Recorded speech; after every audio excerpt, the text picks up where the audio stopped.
David Wygant, counting 10 minutes of reality. That's what I'm going to do from now on. I'm just going to count things. You know, I read on CNN, Ken, the scientist who's on the show with us this time, that 13 people stubbed their toe on Saturday, 14 people had the sniffles, 72 people had diarrhea, 68 people had some type of genital wart they never had before. And this is all from the new CDC numbers. Okay, there's going to be a press conference later on today because supposedly somebody had an excessive amount of earwax and basically traveled. So they're worried if the whole airplane now is going to have earwax. It's just out of control, man. I mean, I don't know about you, but every single day, all I hear about is the counters. They count, they count, and they count. And the only count that I really liked was Count Chocula. Remember Count Chocula as a kid? Yes, Count. That's probably the reason why we both got macular degeneration in our lifetime, because we had frozen dinners. Let's put some tin foil over foil and let's put it in the oven for 45 minutes and bake it and let it drip into whatever that mushy thing is at the bottom. But once again, the ludicrousy is just continuing left and right. I mean, we were talking about this off air, and I'll let you share too. I was in Venice. I was walking down the street. I saw 10 for lease signs, right? Some of the most expensive commercial real estate in the country. I saw 10 for lease signs. I saw a bunch of restaurants that were still boarded up. They're never coming back. I mean, if you haven't reopened now, you're not coming back. I saw some clothing stores and other stores that are boarded up. They put a sign, "We'll be back." Well, you could have opened 2 weeks ago. If you're not back now, you're not coming back. I'd say half the block was out of business. Yeah, it's like I was down on Boulder.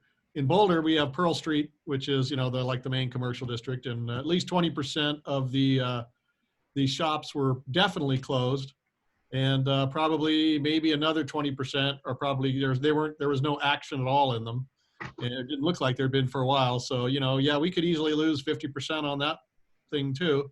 Maybe about 25-30% were open. Over what? Give me some new stats, okay? Because Ken's good with stats. Because Ken, I got to say, Ken follows this really, really well. And being a scientist, he's got that brain that's wired that way. So he definitely will know a lot more than a lot of you know. And I think a lot of people just are buying into the fear and the hype and the fear and the hype and the fear and the hype. And then you read about a 16-year-old kid that died. No 16-year-old kid should die over anything. Oh, he was such a healthy boy.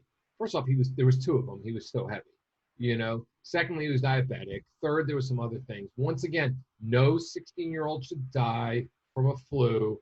That's a terrible thing. But they got to stop saying he was healthy. He was this. He was that.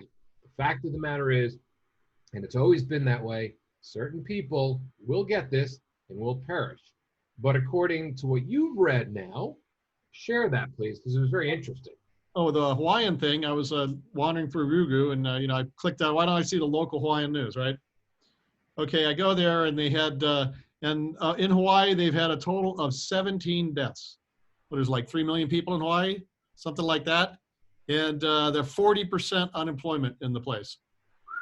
Total devastation of the, of their economy. And for 17 people, I'm sure, the number of people have committed suicide or had heart attacks. They know from epidemiological studies over decades, right, that for every 1 increase in unemployment, there is a 40,000 deaths in additional deaths in the United States. So we know there's at least 20% unemployment. So that's 20 times 40. That's 800,000 people that are going to die because they shut down the economy with COVID. And then if you look at the actual number of people who died from COVID, allegedly, it's 110, 115. That's probably pushing it too.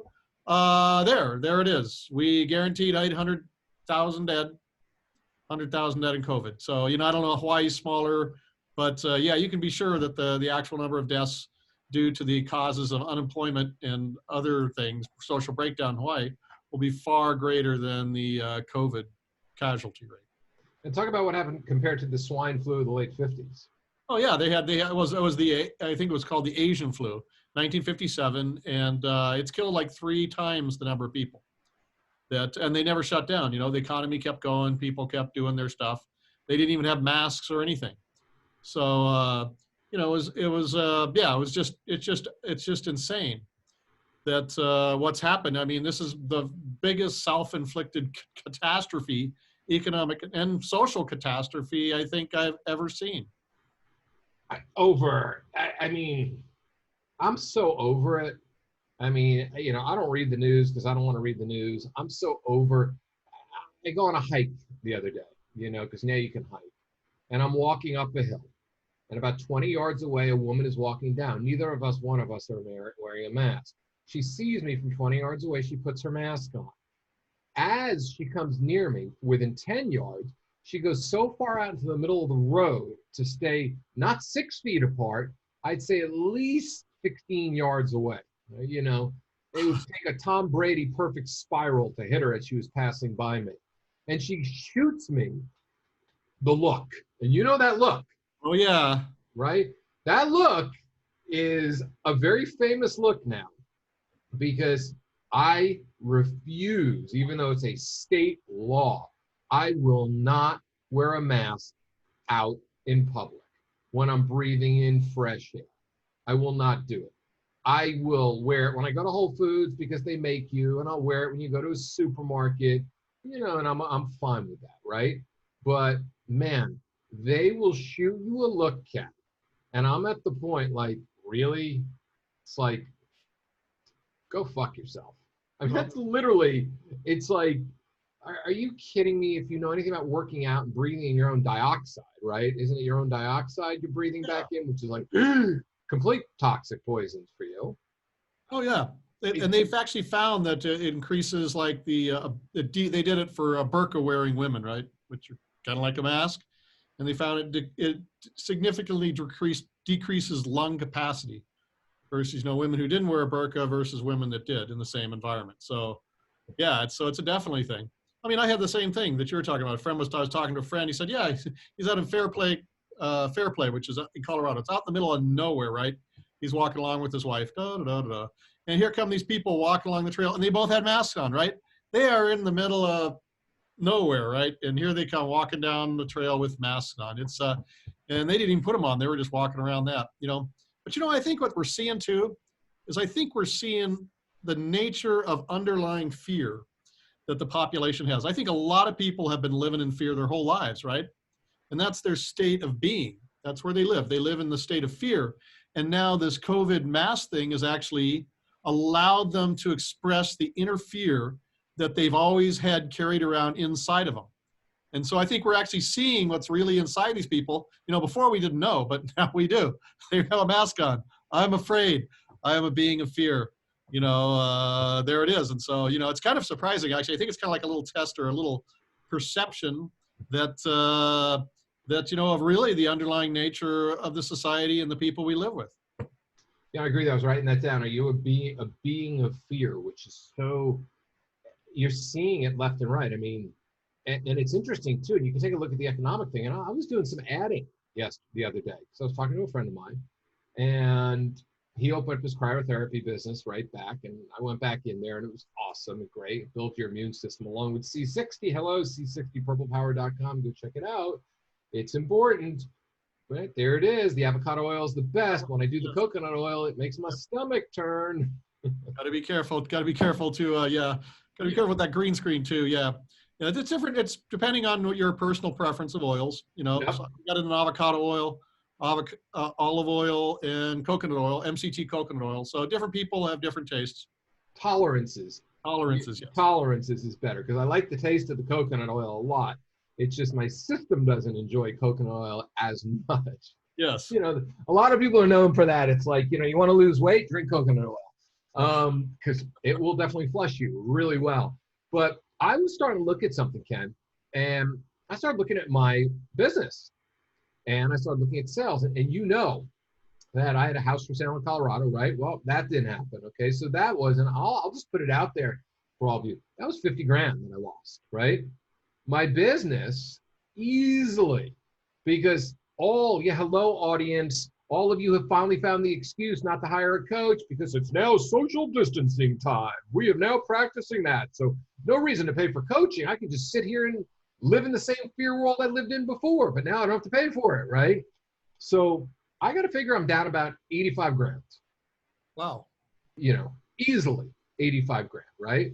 And then I started talking to other business owners and other people. And, that number was pretty much the same number my friend told me. He goes, yeah, I'm probably about 75, 80, right? And then I talked to another friend. And he goes, yeah, I'm probably about 75, 80.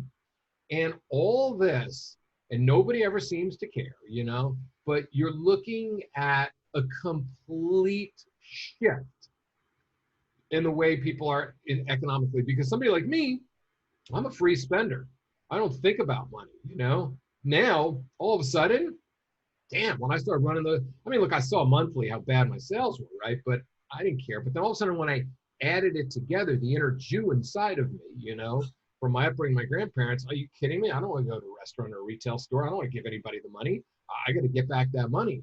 And it's really interesting that the mindset of that is going on too. So all your little friendly stores that opened up, you're going to start seeing them die off left and right because people are starting to realize how much money COVID cost them.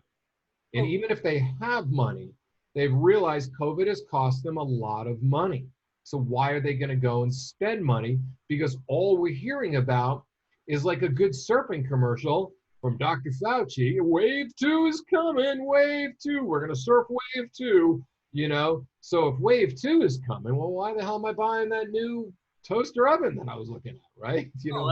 Absolutely. You see that all over the place. And yeah, it's like Gerald Celente. I don't know if you ever listen to him, his Trends Research Journal, but he says, all it is made the bigs bigger.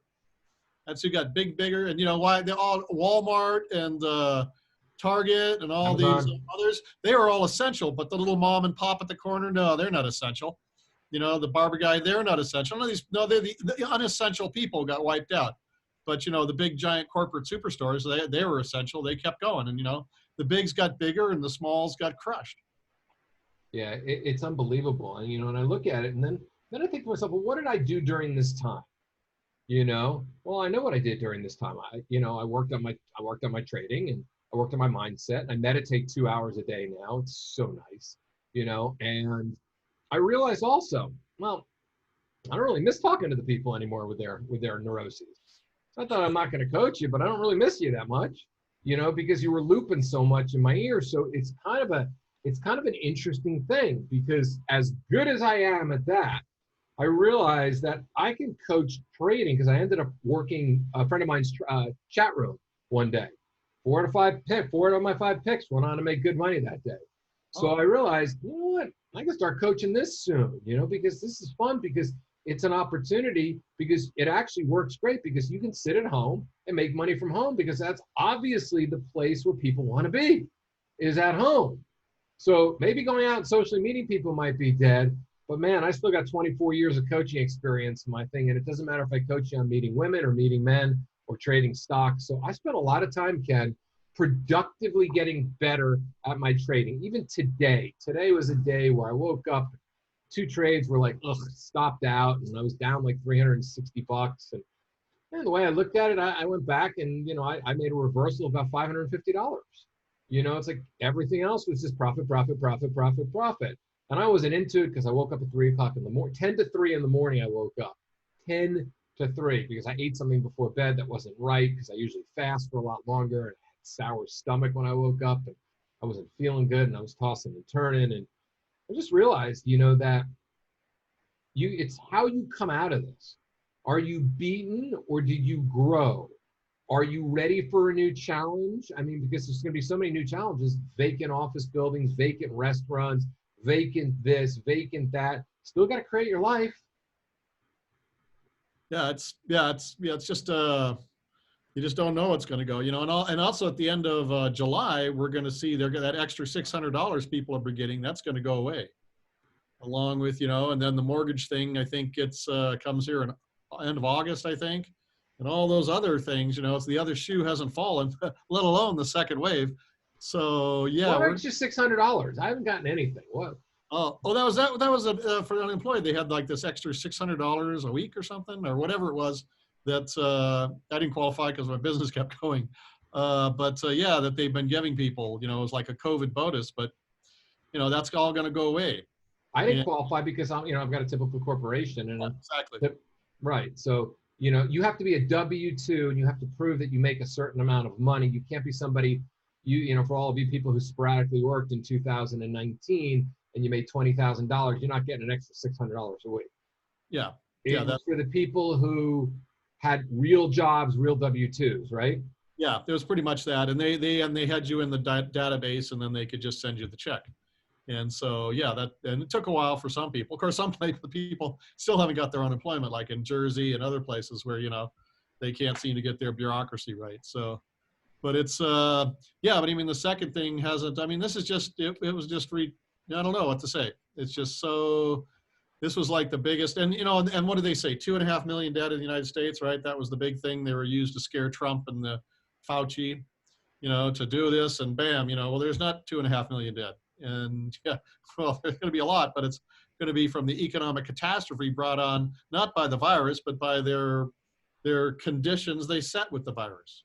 It's people. You have one thing, but everything is a balance. If you do this, you're going to have consequences down here. Everybody thought one thing. Oh, we got to stop it, but what happens if we do this? Like there was no following brain logic work saying if we do this, this is going to happen. They just said we need to do this, and no frontal lobe activity to estimate what's going to happen on the other side of the line. It's crazy. I'm not a big politics person. I'm not a Republican. I'm not a Democrat. I'm not a liberal. But I can tell you, the liberals are irritating the hell out of me. It's the Democrats, the Republicans. They all it's such a. And I was talking about this with a friend of mine the other day. We were walking around. This country has been in a great divide for so long, since Bush Gore, since that election, with the ballot boxes on the side of the road and the red state, blue state. Now you got the masked states versus the unmasked states, right? You've got Texas is like, oh my God, Texas has got so many cases. Texas is awful. Don't be like Texas, and that's what they say in California. It's like there's a California, be like us in California. Wear your mask. We'll be fine. Texas is dumb. It's just, this is the most divided country I've ever seen. I mean, this thing is so divided. It's like we have civil wars, but this time it's not guns. It's masks. It's politics. If you mention Trump to a liberal, they tell you, I don't want to talk to you. He's such an awful person, And then you mention something else to a Trump person, a liberal, and they go, oh, that liberal, he's, what a gay liberal. They have all these terms that they use, and they're all derogatory terms, right? Yes. Like we're 3 years. Remember when we were 8 years old? This will be politically correct. But remember, you used to play sports, and then somebody was bad, and you'd look at them and go, "Don't be a faggot," right? Yep. And you were allowed to say that, right? It wasn't derogatory. It was just, hey, don't be a faggot, man. You're being like a pussy right now. And now it's we are literally 8-year-olds going back and forth on instant messaging, and we're going back and forth on social media, calling people out. And it's everybody's, people are speaking up, and then there's hate. It's just, it's too much, man. It's such a wacky country we live in now. Yeah, well, there is some unity. That's the same thing between Democratic and Republican politicians down there in Washington. It's funny how those guys go in there and their salaries aren't that big, but somehow they seem to come out of Congress after many terms as being multimillionaires. Kind of interesting how that happens. Doesn't matter which side, Democrats, Republicans. No. You spend a certain amount of time in Congress, you're coming out a multimillionaire, and it didn't come from your salary. Not for 150, 125 grand a year salary, right? Exactly. So how did they get so rich? There is something going on there, but they don't talk about that. Well, prediction: who's winning the election in November? Because we're getting close. Well, I think probably Trump's going to take it again. I mean, come on, look at Biden. He's clearly senile. The dude's brain isn't there. He can't even do how could he ever do a debate with Trump? He would be utterly crushed mercilessly. You could probably get a 5-year-old to do a debate with him and utterly crush him mercilessly. I posted that. I posted that in a trading chat room, and then I had a talk with somebody. I said, this guy's senile. It's like he's got dementia. He starts talking and then he forgets what he's going to say, and then he pauses, and he's got all signs of Alzheimer's. all signs of dementia coming on. Not Yeah, that, I mean, he's not an awful person. It doesn't mean what type of person he is, but this is what's so bizarre. This is the best person that you can find to go against the evil narcissist, right? that's it's pathetic. It's just, but there was a whole bunch of candidates that might have had a chance, but they all got kicked to the curb, and now we got like Groper Biden, and his mind's gone. So what? What? That's like the worst political strategy you could ever imagine. It's like they want to lose. Well, yeah, I mean, they want to lose. I mean, the fact that I've been watching this documentary. Have you seen the Netflix documentary on Trump? No. It's interesting. I mean, look, I grew up watching Trump, so I've known all the time he didn't pay his employees. There was so much that he did with that Taj Mahal. He stiffed so many people. The Woolman Rink, he stiffed people. He stiffed people. He brought Marla Maples on a vacation with him to Aspen when his family was there, and then his wife and Marla had a fight, and that's when his wife split up. Ivana was the one who really ran those sides of the businesses and the hotels, and she was the organized one, right? He was just the showman. Look, he's not a good person. I mean, there's no ifs, ands, and buts about it. The guy's not a good person, but he does have a kick-ass attitude, and he doesn't back down, and he does exemplify a lot of what this country is all about. The gun touting, I'm not going to back down. He does resonate with enough. He does resonate with a lot of people, and you got to give it to him. He's the ultimate. They call him the ultimate con man, the ultimate politician, the ultimate storyteller. It doesn't matter what he is. It's any politician. You can't go and look at Clinton, right? Remember when Clinton got nailed for the affair, and Hillary, when she was actually sort of cute, it was like, oh, all marriages go through things, right? Yeah, and right. Bill's like, yeah, we're stronger than ever. It's like these guys are all dirty, every single one of them. Oh yeah, they wouldn't be in power if they weren't. That's basically it. They make sure that they have something on them, and then that gets them in the door, because they always, they want to be guaranteed that they're going to do what they're told, because that's the way they run it. Because the real people that run the government aren't sitting in Washington; they're behind the scenes. They're the real people that move the chessboard. Yeah, it's all behind the scenes. Oh, Ken, we're out of time today. We're gonna have you back this week though, and we're gonna talk more about how to prepare for wave 2. And we're going to talk about the importance of your immune system, okay, and why your immune system. And I was listening to, by the way, Terry Wall, Dr. Terry Wall, right, the woman who beat MS. Mitochondria. I mean, she was talking about diet, mitochondria, and this is 14 years ago when she was really pushing it. And she literally went from a wheelchair to being able to walk with a cane in like 90 days. And then she was able to ride a stationary bike. And then there's so many things. Well, C60 is absolutely like the super mitochondria repair. And we're going to talk about building your immune system for wave 2, because all of you believe in wave 2, and you're going to be sold wave 2, and it's going to be in your face wave 2. So we're going to give you the anti-wave 2. We're going to bring Ken back on later in the week. For the rest of you, go to c60purplepower.com. That's c60purplepower.com. You can get a discount code. YGANT10 is the discount code. Pretty soon I'll have a nice little website that will be able to go and you'll be able to look and see everything. But for now, you can go to Ken's website, and it's damn good, c60purplepower.com. Ken, any final remarks? Just live your life. Go out there, get sunshine, live your life. Go to the places that you like, support them. That's the best way to do this, is just live your life, and enjoy it, and support the people that deserve it. Your favorite restaurants, your favorite stores. Go in there, buy something, help them out, and while it's going on, and strengthen your local community. That's what I would say. And don't live in fear. I agree. Other people can live in fear. You can't do anything about that. But hey, you can control your own life and your own mentality and your own consciousness. I agree. Ken, hang out. I'll say goodbye to you properly. The rest of you, see you on the next show.